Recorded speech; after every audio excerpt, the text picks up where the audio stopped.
اعوذ باللہ من الشیطان الرجیم بسم اللہ الرحمن الرحیم السلام علی الحسین وعلی علی ابن الحسین وعلی اولاد الحسین وعلی اصحاب الحسین۔ مومنین کرام، تاریخ امام حسین علیہ السلام بتا رہے ہیں۔ امام حسین علیہ السلام کے ساتھ کیا کیا واقعات ہوئے وہ ہم ڈسکس کر رہے ہیں۔ کون کون ساتھ گئے، اقربا میں سے کون تھے، دیگر افراد کون تھے، اور پھر امام حسن علیہ السلام کی اولاد کا تذکرہ ہوتا ہے۔ تو امیر قاسم کا ہم نے ذکر کیا تھا کہ بتائیں گے کہ ان کے ساتھ کچھ چیزیں منسوب ہیں، جیسے شادی، عقد، مہندی وغیرہ۔ کیا یہ رسومات کرنا جائز ہے؟ کیا عقد ہوا تھا یا نہیں ہوا تھا؟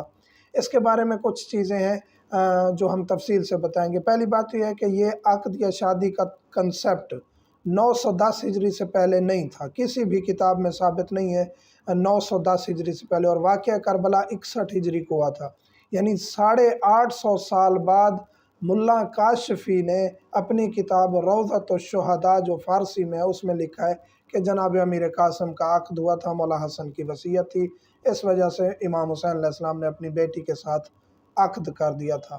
اس کے بعد پھر علماء مقتل نے اور خطباء نے اس چیز کو پڑھا، اور پھر یہ پوری دنیا میں یہ چیز رائج ہوگی۔ پہلے بر صغیر میں تھی، علماء ہند نے کی، پھر اس کے بعد ایران میں اور دیگر ملکوں میں یہ چیز رائج ہو گئی۔ عقد تک تو بات اگر ہوتی تو اور بات تھی، اب کچھ مراسم ادا کیے جاتے ہیں، دلہا دلہن بنایا جاتا ہے، ولیمہ کیا جاتا ہے، شادی کے مراسم کیے جاتے ہیں، بعض جگہوں پہ جو ہے وہ دلہے کے مراسم، دلہن کے مراسم، اور عجیب عجیب چیزیں، مہندی، پھر نوجوان مہندی لگا رہی ہوتی ہیں خواتین، لڑکے، اور وہ منت کے طور پہ لے کے جا رہے ہوتے ہیں، اور یہ تمام چیزیں کی جاتی ہیں۔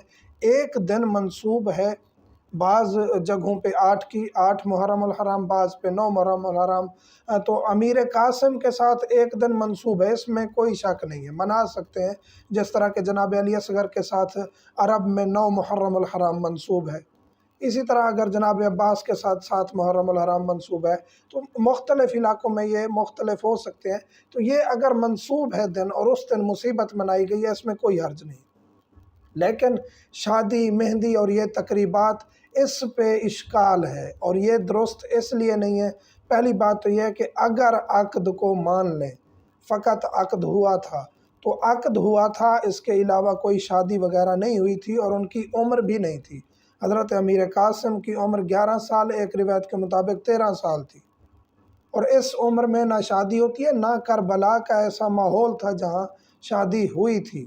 سوگوار ماحول تھا، پانی نہیں تھا، بچے پیاسے تھے، جنگ سر پر مسلط تھی۔ اس کے علاوہ دشمن ہمارے اوپر اعتراض کرتا ہے تو ہم اس اعتراض کے اوپر اگر ہم پورے اتر رہے ہیں، اگر ہم شادی کے قائل ہوتے ہیں تو کوئی شادی نہیں ہے۔ محرم الحرام کے ایام میں نہ اہل بیت نے کی تھی شادی، نہ جناب علی اکبر کی ہوئی تھی، نہ جناب امیر قاسم کی، اور نہ ہم کرتے ہیں، نہ کسی کو اس کی شرعی طور پر، اخلاقی طور پر اجازت دیں گے۔ جو ضدی ہے، ڈیٹ ہے، کرتا ہے، وہ اس کا فعل ہے، اور ہم نے الحمدللہ دیکھا ہے کہ جو ایام عاشورہ میں شادی کرتے ہیں، نہ ان کے گھر بستے ہیں، نہ ان کی باراتیں بچتی ہیں۔ تو یہ انشاءاللہ پھر آل محمد کے کچھ معجزات اور اثرات دیکھنے تو پڑیں گے جو ڈائریکٹ دشمنی پر اتر آتے ہیں۔ تو اس دور میں بھی دیکھنے کو ملتا تھا کہ جو ڈائریکٹ دشمن ہوتے تھے ان کو بعض اوقات فوراً وہیں سزا بھی مل جاتی تھی۔ تو جناب امیر قاسم کی شادی نہیں ہے۔ پہلی بات یہ ہے کہ ماحول نہیں تھا، دوسری بات یہ ہے کہ عمر نہیں تھی، تیسری بات یہ ہے کہ مولا حسین علیہ السلام کی ایک روایت کے مطابق 2 بیٹیاں ہیں، ایک کے مطابق 3 بیٹیاں ہیں، ایک کے مطابق 4 بیٹیاں ہیں۔ اگر 2 بیٹیوں کا قول مانتے ہیں تو ایک ننھی شہزادی تھیں، جناب سکینہ یا جناب رقیہ ان کو کہا جاتا ہے، اور ایک شہزادی تھیں جناب صغرا جو مدینہ میں رہ گئی تھیں۔ اگر مدینہ میں بھی نہ مانے اور بی بی اگر ساتھ تھیں تو بی بی جناب حسن مثنیٰ کی زوجہ ہیں، ایک ننھی شہزادی ہے۔ اگر ہم 3 مانتے ہیں، 3 بیٹیاں تھیں تو 2 بہت چھوٹی تھیں بیٹیاں، ایک جناب سکینہ اور ایک جناب رقیہ، اس میں بھی اختلاف ہے، اور جناب سکینہ سے علماء مقتل نہیں مانتے جو شادی کے قائل ہیں کہ نہیں، جناب سکینہ سے نہیں ہوئی تھی، جناب فاطمہ صغرا اور بعض کہتے ہیں جناب فاطمہ کبریٰ سے ہوئی تھی۔ اگر جناب فاطمہ کبریٰ کا مانتے ہیں تو پھر تو وہ جناب حسن مثنیٰ کی زوجہ تھی۔ اگر جناب فاطمہ صغرا کا کہتے ہیں تو وہ مدینہ تھی، کربلا آئی ہی نہیں تھی۔ تو یہ کچھ چیزیں ہیں جو ثابت کرتی ہیں کہ عقد یا شادی کربلا میں نہیں ہوئے تھے۔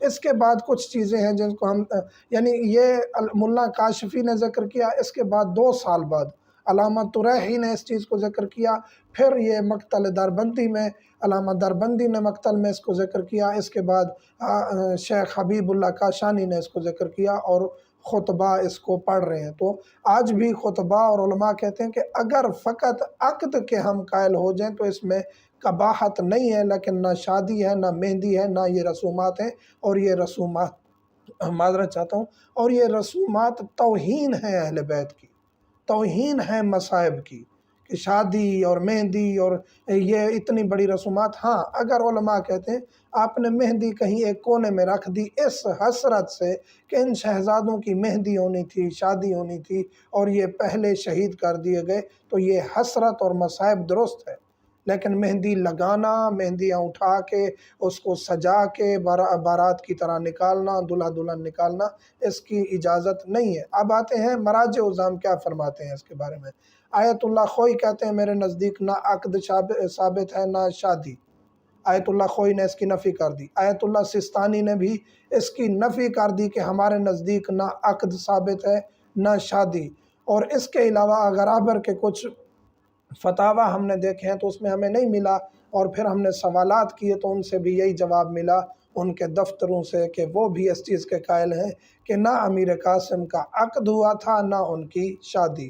تو جو یہ تقریبات مناتے ہیں ان کو سوچنا چاہیے کہیں اہل بیت کی توہین تو نہیں کر رہے۔ ان چیزوں کو سوچنے کے بعد اگر آپ کوئی رسم کریں گے تو آپ کے ذہن میں ہوگا کہ یہ رسم ہماری درست ہے یا نہیں ہے۔ جناب امیر قاسم کی شادی اور عقد کے بارے میں یہی تفصیلات تھیں، کچھ حقائق تھے، کچھ فتاویٰ تھے، کچھ تاریخی پس منظر تھا جو ہم نے ڈسکس کر دیا۔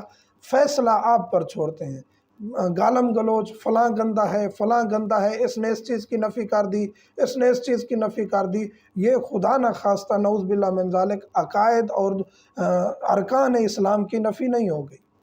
کچھ تاریخی اختلافات ہیں، جیسے کہ مولا کی 3 شہزادیاں ہیں، 2 ہیں یا 4، اختلاف چلا آ رہا ہے، کتنے بیٹے تھے، کون کون شہید ہوئے، مولا علی کے کتنے بیٹے تھے، یہ اختلاف ہم بتا چکے ہیں پہلے ہی چیپٹر میں، پہلے ہی لیکچر میں، تاریخ کے لیکچر میں، کہ اختلاف کیوں ہے۔ اس کو علم کے طور پہ لینا چاہیے، نہ کہ اس میں شدت اختیار کرنی چاہیے۔ مومنین سے ملتمس ہوں، ہمیں دعا میں یاد رکھیے گا۔ والحمدللہ رب العالمین۔